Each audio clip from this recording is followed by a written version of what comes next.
teman-teman, selamat datang kembali di Widya Loka Podcast bersama saya Anastasia yang akan menjadi podcaster dalam podcast hari ini. Pada kesempatan ini, Widya Loka Podcast mengundang narasumber yang sangat luar biasa, yaitu Bapak Iwayan Sugiana SPD MPD, selaku Bapak Kepala SMA Negeri 2 Ambapura yang kita cintai ini. Hari ini, beliau bersedia untuk berbagi cerita tentang jejak langkah beliau. Om Swastiastu Bapak. Swastiastu. Bagaimana kabarnya Pak? Astungkare baik, sehat. Baik, terima kasih Bapak. Semoga semua selalu dalam keadaan sehat dan juga seluruh teman-teman yang menonton podcast pada hari ini. Semoga semua dalam keadaan sehat dan tentunya tetap semangat menonton podcast ini sampai dengan berakhir. Daripada kita penasaran, mari kita kulik lebih dalam dan langsung bertanya kepada Bapak Wayan Sugiana. Baik Bapak, sebelumnya bisakah Bapak ceritakan tentang biografi singkat mengenai Bapak? Ya, saya tuh lahir di Mataram, di Lombok Barat itu. Tapi karena dari kehidupan yang kurang mampu itu, saya karena sesuatu dan lain hal, akhirnya pada umur 5 tahun itu diajak pindah ke Singaraja. Jadi dari umur 5 tahun di Singaraja dengan ibu tanpa ayah masih di Lombok gitu. Ini cerita masa lalu sampai dengan saya di sana dari kecil SD sampai dengan perguruan tinggi sampai dengan tamat di Singaraja. Hari-hari itu penuh dengan dengan ibu, dengan seorang adik, kerja tidak makan gitu. Artinya kehidupan kami sebetulnya itu susah ya, tapi itu adalah cerita masa lalu yang membentuk saya seperti ini. Di pendidikan di sana di Singaraja dari SD, SMP, SPG, kemudian diploma, kemudian mendapat kerja di Bebandem jadi guru SMP. Ya, itu ceritanya dulu. Baik, ternyata biografi singkat Bapak Wayan Sugiana ini sangat haru dan penuh perjuangan ya Pak? Iya, tentunya. Selanjutnya, bisakah kita bertanya mengenai kapan dan di mana Bapak memulai karir sebagai seorang guru? Ya, saya tamat diploma 2 bahasa Inggris. Jadi waktu itu sedang gencar-gencarnya mencetak guru untuk bisa secepatnya dipekerjakan. Jadi nunggu selama tahun 86 saya tamat, kemudian nunggu setahun, 87 sudah mendapatkan SK di SMP 2 Bebandem. Jadi saya mulai karir di sana sampai dengan tahun 2004, kemudian pindah ke SMP 2 Abang, kemudian ke SMP 1 Bebandem, kemudian 2006 itu ke SMA 1 Bebandem. Itu nanti akan memulai di sana kita. Baik, berarti itu dia perjalanan Bapak Wayan Sugiana sebagai seorang guru. Bisa Bapak ceritakan mengenai pengalaman mungkin yang sangat diingat sebagai seorang guru, Bapak? Iya, ini dari tahun 1987 saya jadi guru di SMP. Itu mengawali belum ada apa-apa, siswa juga baru waktu itu. Hanya ada 3 kelas A, B, C gitu. Jadi anak-anaknya juga kita waktu itu hanya ada 4 orang. 4 orang yang definitif ada SK-nya, kemudian teman-teman lagi beberapa orang yang masih mengabdi. Nah di sana kepala sekolah juga baru, sekolah baru, betul-betul semua baru. Mengawali itu betul-betul membutuhkan sebuah kerja keras, apalagi fisik, lahan dan sebagainya. Mungkin sama seperti SMA 2 waktu awal-awalnya itu.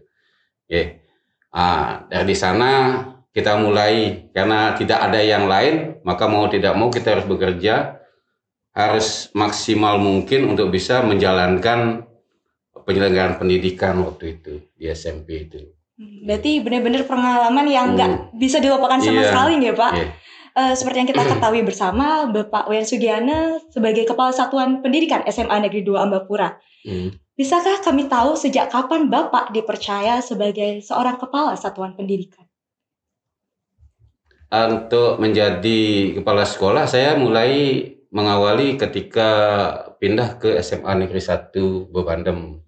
Itu waktu itu saya pindah per 1 Januari tahun 2006, kemudian menjadi Wakasek langsung kesiswaan selama 3 bulan, jadi sampai dengan bulan Maret saya masih di sana. Ada mutasi, promosi jabatan Pak Kepala Sekolah kosong sementara gitu, jadi saya dipercaya untuk itu, ada SK-nya per Maret 2006 di SMA 1 Bebandem. Nah, di sana di SMA 1 Bebandem juga mengawali, karena apa? Karena pada waktu itu tahun 2006 itu anak-anak kami itu baru yang pertama kali mengikuti ujian. Jadi angkatan pertama tahun 2004, 4, 5, 6, 6-nya beruji gitu, hanya 75 orang. Waktu itu sudah menjelang 2 harinya lagi akan ujian gitu, saya baru dapat SK. Nah, ini betul-betul kerja keras Astonggare, waktu itu semuanya bisa lulus 100%. Jadi di sana tahun 2006 sampai 2011, kemudian 2011 saya dimutasi ke SMA 1 Amlapura dari 2011 sampai 2021, dan Maret 2021 saya dipercaya sebagai kepala di SMA 2 Amlapura sampai sekarang. Baik. Berarti Bapak Wayan Sugiana sudah berpengalaman menjadi seorang kepala satuan pendidikan sejak tahun 2006 gitu, Pak? Iya. Selanjutnya adalah mengenai Merdeka Belajar. Iya. Apa pendapat Bapak sebagai kepala sekolah tentang pengimplementasian Merdeka Belajar itu sendiri di SMA Negeri 2 Amlapura, Pak? Ya, Merdeka Belajar itu sebetulnya bukan merdeka secara euforia begitu. Merdeka sekarang itu yang dimasukkan adalah merdeka bertanggung jawab. Jadi mengembalikan kepada marwahnya dengan filosofi Ki Hajar Dewantara. Kembali lagi, kalau dulu itu murid atau siswa itu dianggap sebagai kertas putih kan, gurunya itu ngisi apa semau daripada si pengisi kertas putih itu, dia akan dijadikan apa, apakah dia itu lukisannya wayang atau lukisannya kapal gitu, dia akan dibentuk seperti itu. Tapi sekarang marwahnya itu beda, kita ke filosofi pendidikan Ki Hajar Dewantara yang menekankan pada bahwa siswa itu pada kodratnya dia itu sudah memiliki bakat, minat yang dibawa dari dulunya gitu, dari sebelum lahir itu, sehingga nanti terkesan sebagai sebuah kertas yang tersamar-samarkan gitu. Nah, sekarang tugas guru itu adalah bagaimana menggali sehingga anak-anak itu merasa dia itu merdeka. Karena begini, kalau anak yang gambarannya itu adalah seni, kemudian dia itu dipaksakan untuk menekuni eksak matematika ataukah IPA, itu kan merasa dia tidak terbelenggu gitu, tidak bebas. Tapi kalau kita tahu bahwa rautnya ini adalah seni, kita arahkan, tebalkan seninya, mereka akan merasa lebih plong, lebih merdeka, lebih enak, dan lebih luas. Jadi merdeka itu artinya kita itu mencari bagaimana guru itu juga mencari, bisa mengeksplorasi anak-anak itu bisa mendapatkan bagaimana yang sesungguhnya menurut apa mereka yang bisa memerdekakan dalam tanda kutip, mengenakkan, ya, merasa sebuah tidak keterpaksaan, ya. Kemudian dia bisa maju di sana ketika dia merasa puas dan menjalani itu dengan senang hati, di sanalah. Sebab program ilustrasi kita atau analogi kita sekarang, tidak semua anak-anak kita itu akan menjadi insinyur, akan menjadi dokter, mungkin saja menjadi hal-hal yang lain. Ya, bisa saja nanti dia itu di sini menekuni matematika, tapi ketika di masyarakat setelah tamat SMA dia ke entrepreneurship gitu, atau ke berkesenian. Nah, itu fenomena itulah yang menyebabkan pemerintah mulai kembali lagi back to basic pada Merdeka Belajar yang diimplementasikan kepada penerapan kurikulum yang akan datang. Baik, sekarang. Baik, berarti Merdeka Belajar itu sendiri lebih membebaskan siswa-siswinya terkait dengan minat dan bakat serta potensi yang mereka miliki. Lalu bagaimana terkait penanaman nilai-nilai karakter yang harus dimiliki oleh seorang murid mengenai profil pelajar Pancasila nih, Pak? Sebetulnya profil pelajar Pancasila itu dari dulu sudah ada, karena ini merupakan sebuah budaya bangsa kita sebetulnya. Sekarang diimplementasikan atau dikristalisasi dalam bentuk profil pelajar Pancasila dalam 6 karakter itu. Kalau dulu menjadi 18, sekarang menjadi 6 karakter, ya. Nah, karakter-karakter inilah yang nanti akan menjadi sebuah kolaboratif, ya. bagaimana anak itu nanti dia tuh memiliki kepercayaan kepada Tuhan dan melaksanakan ajaran agamanya, kemudian bagaimana toleransinya, kemudian bagaimana melihat teman-temannya sebagai sebuah kompleksitas yang tinggi, sehingga mereka itu bisa membedakan gitu. Justru dalam perbedaan itulah ada sebuah mosaik keindahan, sehingga mereka itu merasakan bahwa kami itu tidak sendirian. Nah, inilah Indonesia. Nah, di sana itu profil pelajar Pancasila seperti itu. Jadi kreativitas juga di sana, kebinekaan global, mandiri, kemudian bagaimana akhlak mulianya dan serta bergotong royong. Itu nanti kalau di dalam implementasi kurikulum Merdeka ada proyek penguatan. Nah, yang namanya proyek penguatan berarti yang dikuatkan itulah karakter-karakter itu. Ya, sehingga anak itu bisa berkembang. Nah, tidak hanya dalam produknya saja yang akan dinilai, tetapi juga bagaimana mereka berproses pada dirinya sendiri sebagai kristalisasi karakter itu, maupun juga berproses dengan yang lainnya dalam bentuk sebuah karya nyata yang akan mereka lakukan. Baik, ternyata nilai-nilai karakter itu sangat bermanfaat bagi kita semua, dan harapannya adalah siswa-siswi SMA Negeri 2 Ambapura bisa melakukan penanaman nilai-nilai karakter yang sesuai dengan profil pelajar Pancasila ya Pak pastinya. Ya, pasti. Kemarin kami juga sempat mendengar mengenai program guru penggerak. Dan menurut informasi yang kami dapatkan, Bapak turut menjadi pengajar praktek bagi calon guru penggerak Angkatan 4 Kabupaten Karangasem. Sebenarnya apa yang dimaksud dengan program guru penggerak itu sendiri, dan apa peran guru penggerak bagi kami khususnya para siswa? Oke, begini. Saya akan flashback dulu ya. Sebelum IKM atau implementasi kurikulum Merdeka itu dilaksanakan, pemerintah sudah menyiapkan orang-orangnya atau lembaga ataupun organisasi yang akan bergerak untuk itu gitu. Ada 3 di sana. Ada POP, program organisasi penggerak. Kemudian ada program guru penggerak dan ada program sekolah penggerak. Nah, yang saya ikuti itu adalah program guru penggerak. Nah, dalam program guru penggerak itu ada fasilitator, ada instruktur, ada guru CGP-nya, calon guru penggerak, dan ada pengajar praktek.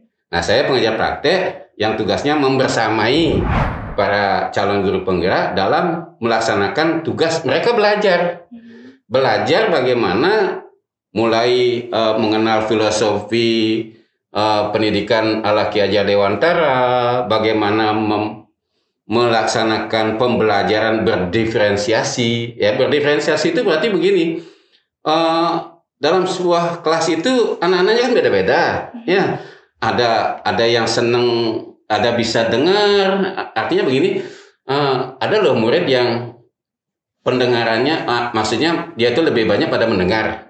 Kalau dia melaksanakan mungkin tidak, atau melihat melototi itu tidak. Tapi ada orang, kalau saya tidak masuk, tidak lihat ibunya atau bapaknya ngajar itu tidak nyantol gitu. Berarti dia tipe belajarnya itu tipe visual. Ini tergantung dari modalitas belajar.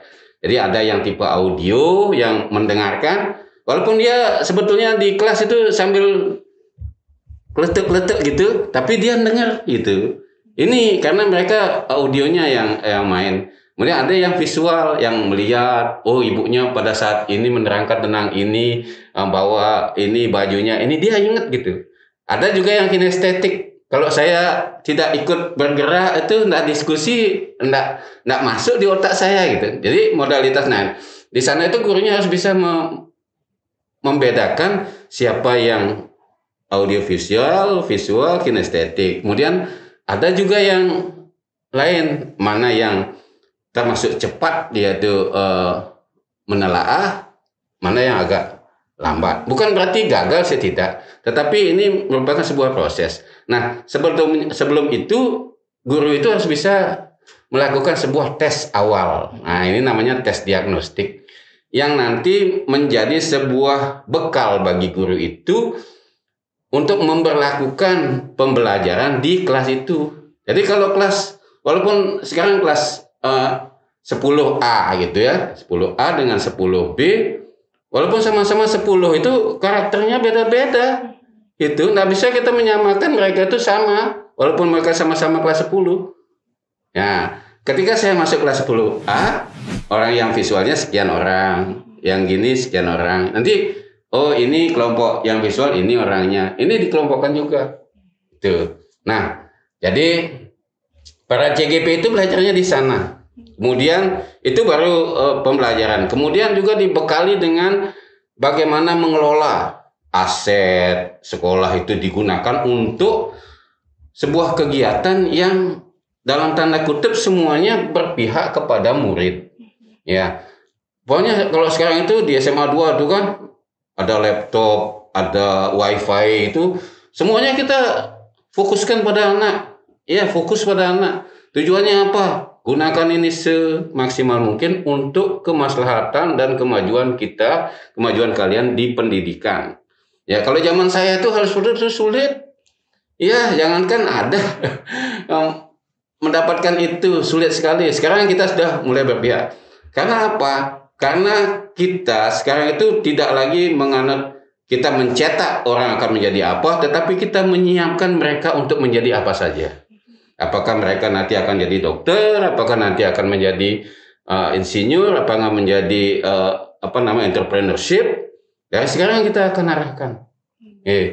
Sehingga garis-garis satu warna-warna yang dulunya tersamarkan itu bisa lebih tebal.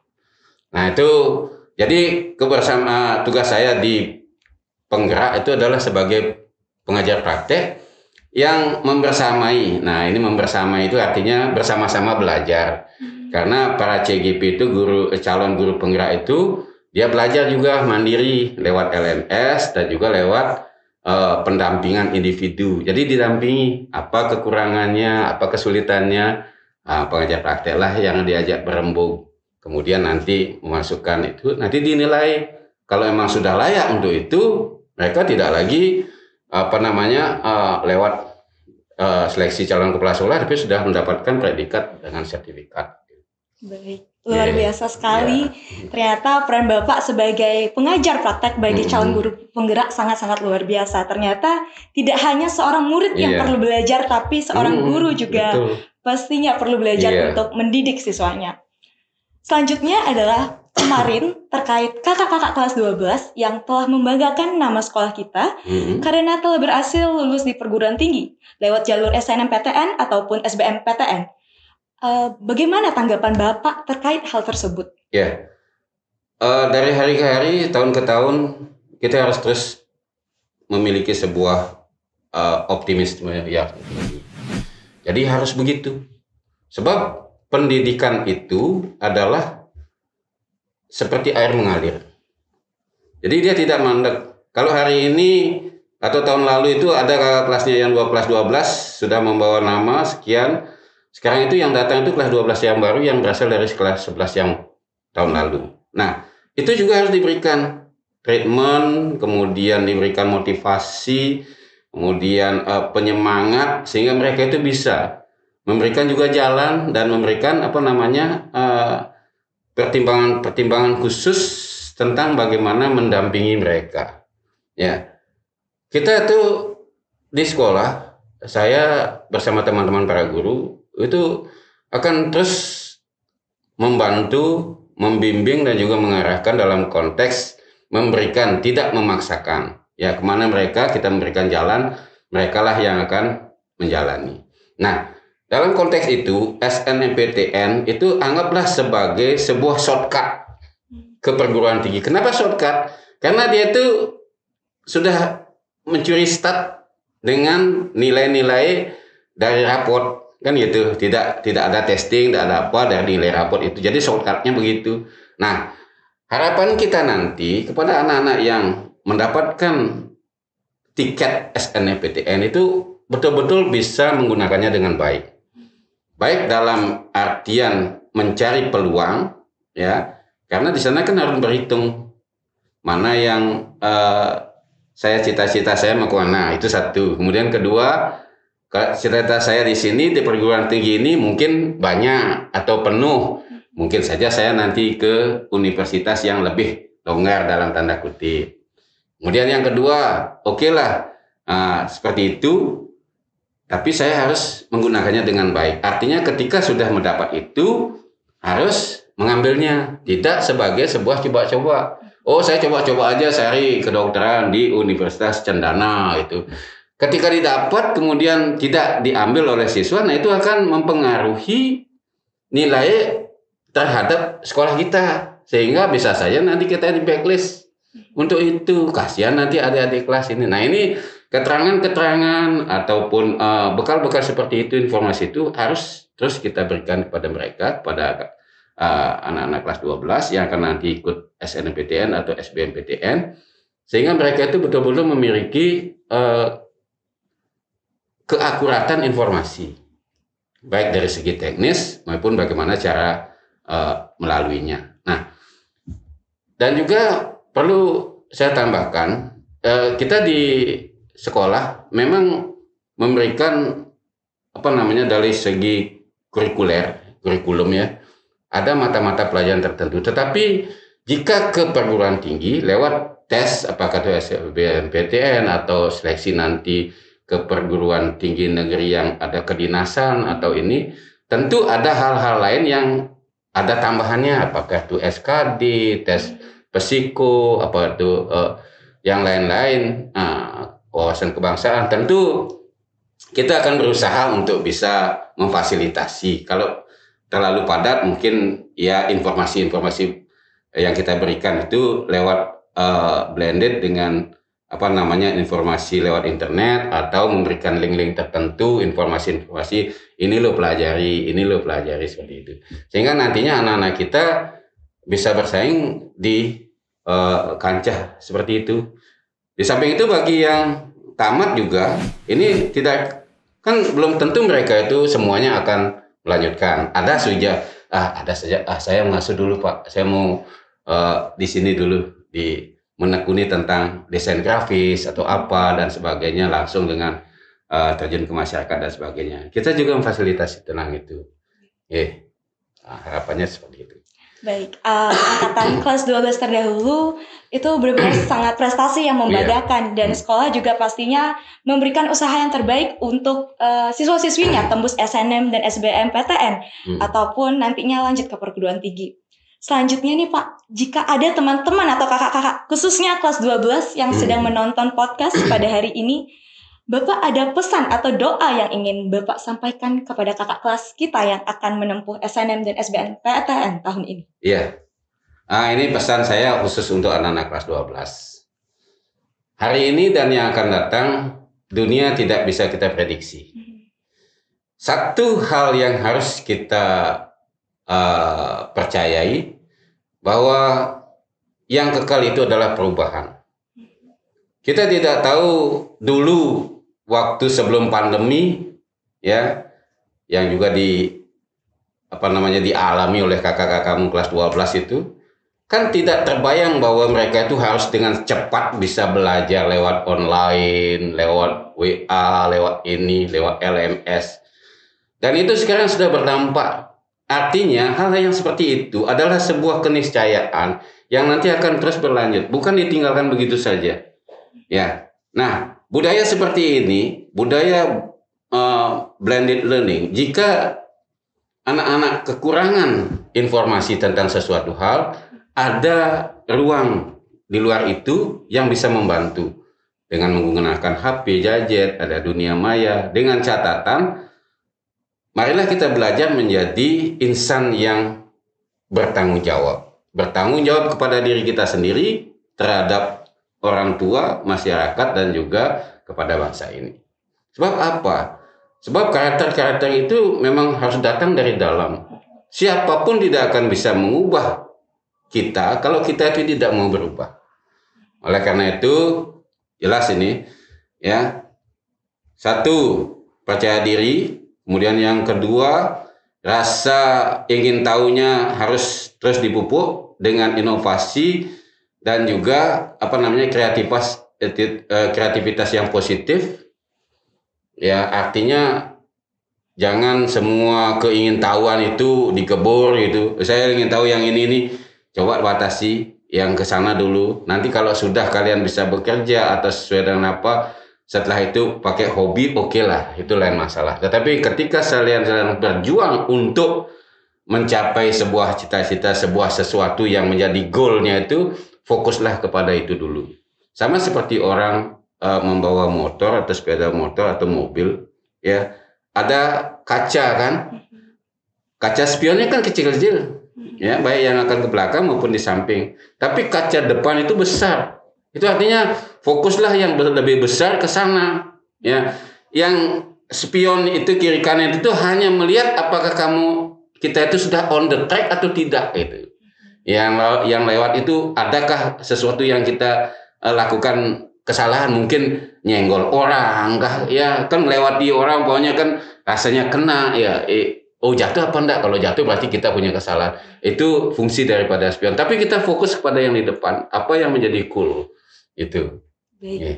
Adapun pesan yang tadi sangat mengena hati teman-teman di rumah, jadilah insan yang fokus dan bertanggung jawab, tidak hanya kepada diri sendiri, keluarga, masyarakat, namun juga sekolah dan juga bangsanya. Kami sudah membicarakan banyak hal dari biografi Bapak, lalu lanjut ke guru penggerak, kurikulum merdeka, dan juga SNMPTN dan SBMPTN. Selanjutnya adalah kita kembali lagi dengan Bapak.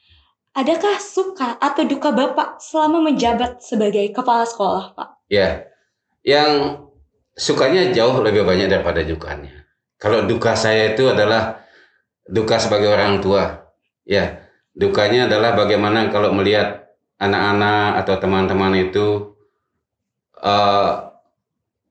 dalam artian bukan gagal ya, tapi bagaimana agak terlambat gitu, tetapi tidak mau memperbaiki. Nah itu yang menjadi kedukaan saya.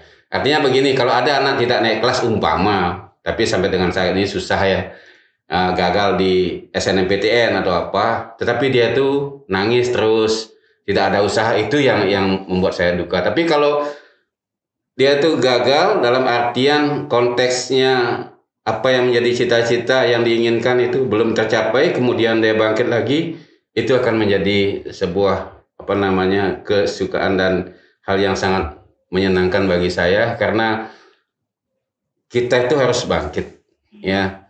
Sebab analogi kita seperti orang kecil yang belajar berjalan. Ketika dia dari berdiri kemudian belajar melangkahkan kaki, tertatih-tatih, jatuh, walaupun keluar darah, jangan dimanjakan untuk anak itu terus dipangku. Sampai kapan? Karena dia itu harus berjalan. Ya, biarkan dia tuh. Rasa sakit itu akan memberikan sebuah hikmah.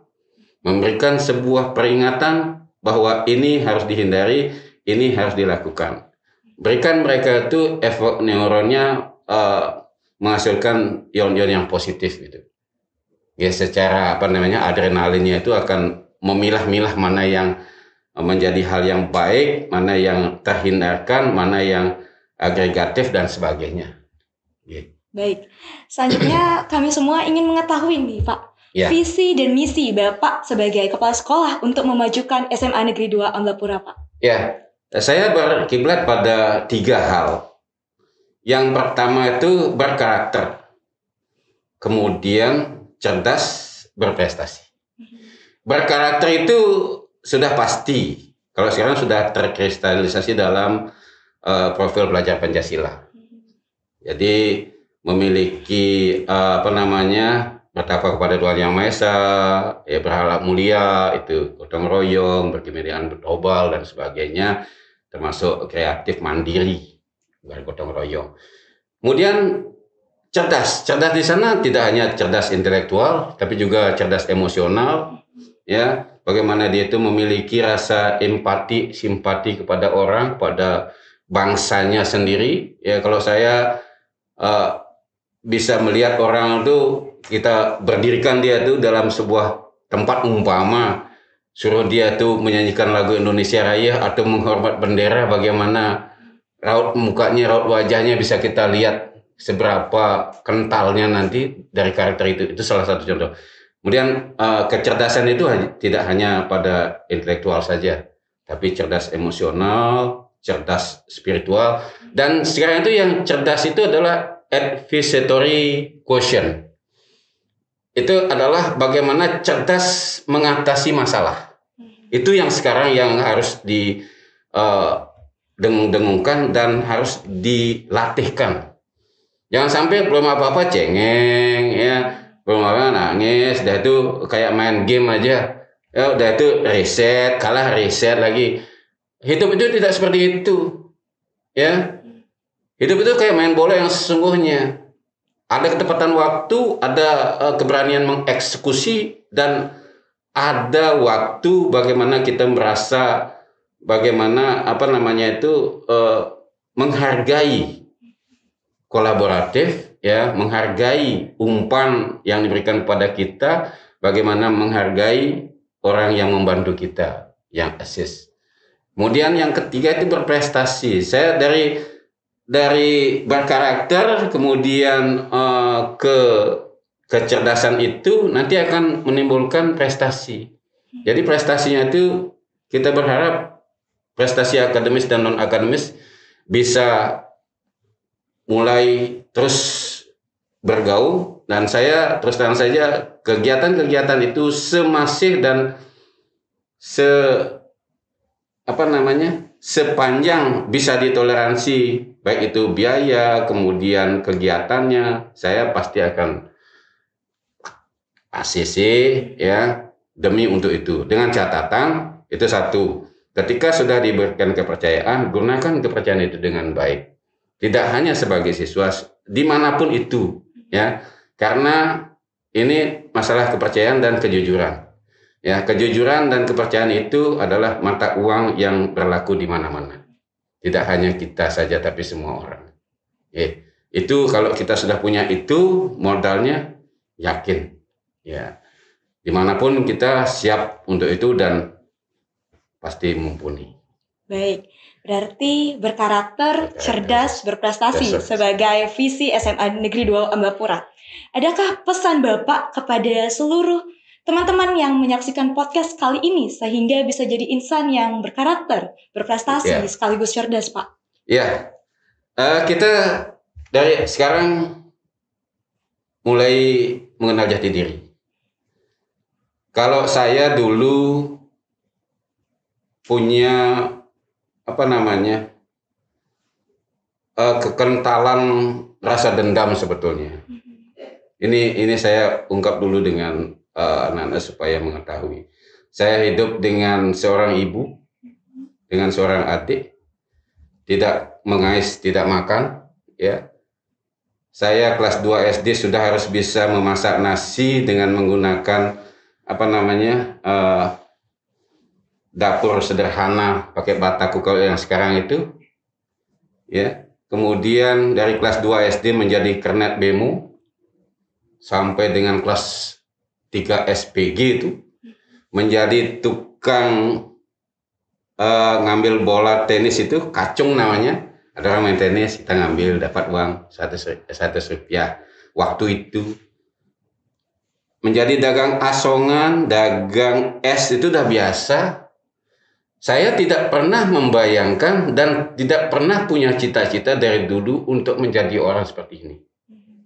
Tidak pernah terbayangkan. Orang mengatakan gantungkan tinggi cita-citamu setinggi langit. Saya jangankan menggantungkannya aja tidak bisa itu. Karena kalau menggantungkan ke setinggi langit kan kita harus ke sana menggantungkannya. Saya tidak bisa. Saya akan waktu itu cuma yang terbayang apa yang bisa saya lakukan hari ini. Saya lewatkan. Sehingga waktu itu saya ingat, saya itu dari orang yang tidak mampu, tidak punya apa-apa. Setiap hari saya harus masuk, setiap hari saya harus belajar, tidak boleh tidak naik kelas. Kalau saya tidak naik kelas, maka sekian uang sudah terhabiskan. Setiap hari saya harus kerja untuk bisa menghidupi. Begitu terus. Tetapi dari itu itulah yang membentuk pribadi, ya. Tak peduli orang mengatakan apa itu pada saya, ya. Pada kelas 4 SD itu saya pernah mematikan bapak saya. Saya matikan bapak saya dalam artian dulu kan gini nanya, Yan, ijab apa nih? Gitu katanya. Oh, bapak saya di Lombok. Ngujang di Lombok deh. Banyak sekali pertanyaan. waktu itu karena sudah pusing gitu, maka suatu hari ada orang tanya, Yan, apa nih Jiman? Mati. Nah, saya bilang mati aja padahal masih hidup. Dengan kata mati itu berarti tidak ada lagi ya, kita udah fokus ya. Sampai sekarang, sampai saya tidak pernah ketemu dengan orang tua itu, dengan bapak itu dari umur 4,5 tahun sampai umur 23 tahun. Saya dengan ibu. Ijazah saya itu nama orang tuanya ibu sendiri, tidak bapak. Apakah saya dendam kepada orang tua? Tidak. Dendam dengan keadaan? Tidak. Justru itu yang menyebabkan itu. Nah, ketika saya sekarang barulah menyadari, seandainya saya waktu itu di sana, belum tentu saya bisa seperti sekarang ini. Sebab apa? Sebab Tuhan itu sudah memberikan jalan. Apa yang kamu akan jalani itu yang akan kamu lakukan, dan itu akan memberikan hasil kepada jerih payahmu. Seandainya di sana masih ada punya sawah, mungkin saja kan gampang, ya, tidak ada rasa fight gitu, tidak ada rasa inovasi, tidak kuat, cengeng dan sebagainya. Saya termasuk orang yang sangat membenci kegagalan. Bukan berarti saya tidak pernah gagal, tidak. Bagi orang-orang yang mengatakan kegagalan adalah sukses yang tertunda, kan gitu. Kalau saya no way. Buat apa gagal, langsung aja sukses. Karena apa? Karena apa yang kita katakan, kita dengungkan dalam bawah sadar itu akan terjadinya. Kegagalan adalah sukses yang tertunda. Hanya gagal dan tertunda saja yang ada, yang terdengar. Kalau saya lain, sukses gitu. Walaupun nanti saya di tengah jalan dianggap sebagai sebuah kegagalan, tapi saya akan bangkit. Loh, di sini loh kekurangan saya. Langsung maju lagi. Di sanalah sukses saya sampai di situ. Untuk bisa sukses lebih baik, lebih giatlah, lebih keraslah untuk berjuang. Jadi memang ini sebuah diksi orang-orang ya. Tapi kita harus mempunyai sebuah analogi, sebuah istilah untuk bisa menguatkan diri kita. Kalau tidak begitu, kalah terus. Makanya saya kerjakan, lakukan, sudah itu tinggalkan. Tinggalkan itu untuk apa? Untuk kita tidak memperhitungkan lagi. Ya nanti pokoknya kita sudah kerjakan dengan baik, sudah lewat. Nanti berikan mereka itu menilai itu. Tapi dengan catatan kita harus bisa maksimal mengerjakan apa yang kita lakukan. Nah, begitulah kita. Harusnya begitu. Jadi jangan sampai nanti kalau kita terus mengerjakan kemudian memikirkan apa yang bisa saya dapatkan dengan apa yang sudah saya lakukan. Itu terlalu banyak pikiran untuk terlalu memikirkan imbalan. Ya. Berikan mereka siapa yang patutnya melihat pekerjaan kita. Kalau saya demikian. Makanya seperti sekarang. Ya, ada tugas yang mendapat tambahan di sekolah baru, ada tambahan SMA 2, tambah lagi ke SMA 3 sebagai PLT. Orang-orang pada kan, susah dapat tambahan tugas lagi. Padahal gajinya tidak ada tambahan. Bukan demikian. Kita harus bersyukur. Syukurnya apa? Syukur kita diberikan kepercayaan untuk memimpin itu. Sebab orang itu pasti melihat kapabilitas dan kemampuan orang untuk ditempatkan melakukan pekerjaan yang besar. Jika kamu sudah diberikan kepercayaan itu, gunakan kepercayaan itu dengan baik. Baik, benar. Luar biasa sekali pengalaman dari Bapak Wayan Sugiana itu sendiri. Penuh perjuangan dan penuh haru ya Pak pastinya. Walaupun kondisinya tidak baik, tapi tetap fokus dengan apa yang kita bisa lakukan ya Pak. Tidak terasa ya, kita sudah mengikuti podcast ini bersama Bapak Wayan Sugiana yang pastinya apa yang disampaikan sangat-sangat luar biasa dan menginspirasi kita semua. Semoga pesan dan harapan yang tadi Bapaknya sudah sampaikan dapat menjadi semangat dan motivasi kami semua yang menonton podcast ini dan bisa membakar semangat kita semua. Pesan saya terakhir ini, kita itu sudah tua-tua, ya. Yang akan menggantikan tongkat estafet itu adalah kalian yang muda-muda. Kita tidak tahu seperti apa, tetapi siapkanlah dirimu untuk segala sesuatunya. Seperti membangun rumah, buatlah fondasinya sekuat mungkin. Sehingga walaupun nanti 5 atau 6 tahun yang akan datang akan ditambah berlantai 3, 4, 5 sudah siap fondasinya dengan bagus. Fondasinya itu dari sekarang dikuatkan. Sehingga nanti kalian sudah siap untuk segala lini, untuk perjuangan di segala masa. Pesan buat generasi-generasi muda sehingga bisa jadi insan yang berkarakter, cerdas dan berprestasi pastinya ya Pak. Terima kasih banyak buat Bapak sudah bercerita mengenai pengalaman dan juga harapan buat teman-teman kita semua yang menonton podcast pada hari ini. Saya ucapkan terima kasih banyak atas waktunya sudah menyempatkan untuk menonton podcast pada hari ini beserta kru yang terlibat dalam proses pembuatan podcast ini. Sampai jumpa di podcast selanjutnya. Saya Anastasia, saya tutup dengan para mesanti. Om Santi. Sampai jumpa.